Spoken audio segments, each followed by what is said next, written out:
This is the AMD Radeon RX 7600 graphics card. Now, it was released in May of 2023 with some pretty scathing reviews for $269 US. With only 8GB of VRAM, there was a lot of talk in the tech community about how it wasn't enough and how it wasn't any competition to the RTX 4060, which for $30 more had DLSS and a better feature set. But my question is, let's not compare this.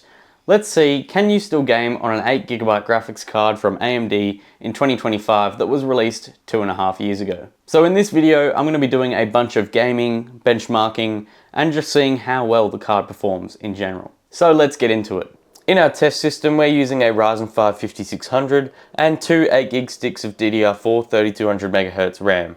Now yes, the CPU is on the older side, but it should definitely still be able to play some games and not bottleneck the RX 7600 in any way. Starting off our gaming benchmarks is Cyberpunk 2077. Released in December of 2020, it put up quite the challenge as a AAA title, but after some improvements to software and drivers, it now performs quite well. On the little RX 7600 at 1080p low settings, we averaged 100 FPS with a 1% low of 62. This is quite a high frame rate experience for such a title, and it certainly exceeded my expectations. Turning things up to the Ultra preset, we averaged 75 FPS, but our 1% low was below that perfect 60, hitting only 51. At the Medium preset, we averaged 95 FPS with a 1% low of 62, and at the High preset, we averaged 81 with a 1% low of 53. Cyberpunk is definitely playable, in my opinion. Our next AAA title is Hogwarts Legacy. At 1080p with the High preset, we averaged 89 FPS, which was far beyond what I had expected. Although it should be noted that you wouldn't want to play at settings lower than that, as the game really does become quite unattractive at low settings due to all the foliage. Additionally, our 1% low was at an acceptable 48 FPS. I would like to note though that the Ryzen 5 5600 did struggle a bit in some areas of the game, but these figures were verified to ensure that there was no CPU bottleneck for this dataset. Moving over to GTA 5 Enhanced Edition, I was pleasantly surprised by the load speeds offered by the direct storage version of the game. Additionally, I was able to try out their ray tracing implementation to see just how far we can push the little RX 7600. At 1080p with the maximum RT preset, we averaged 54 FPS with 1% low of 43. Not exactly the most playable experience in my opinion. But if we turn the settings down to the very high RT preset, we averaged 79 FPS with a 1% low of 65, a much more playable frame rate. Then at the High preset without ray tracing, we averaged 97 FPS with a 1% low of 79. However, I believe we may have been bottlenecked by our Ryzen 5 5600 as our GPU hovered at around 80% utilization. As our last AAA title, we have Shadow of the Tomb Raider. It's definitely an older title, but its performance scales well. At 1080p with the High preset enabled, we averaged 149 FPS with a 1% low of 117. Quite a nice high refresh rate experience in my opinion. Moving on to our competitive titles, we have Marvel Rivals at 1080p. With the low preset enabled, we averaged 123 FPS with a 1% low of 92. Then at the medium preset, this performance fell by 35%, down to 79 FPS on average, with a 1% low of 64. At the high preset, we averaged 69 FPS, with a 1% low of 53. And at the ultra preset, we were at a somewhat playable 50 FPS average, although it's certainly not how I'd recommend you play the game. Nonetheless, the RX 7600 can still handle an Unreal Engine 5 title like Marvel Rivals fairly well, especially if you temper your performance expectations.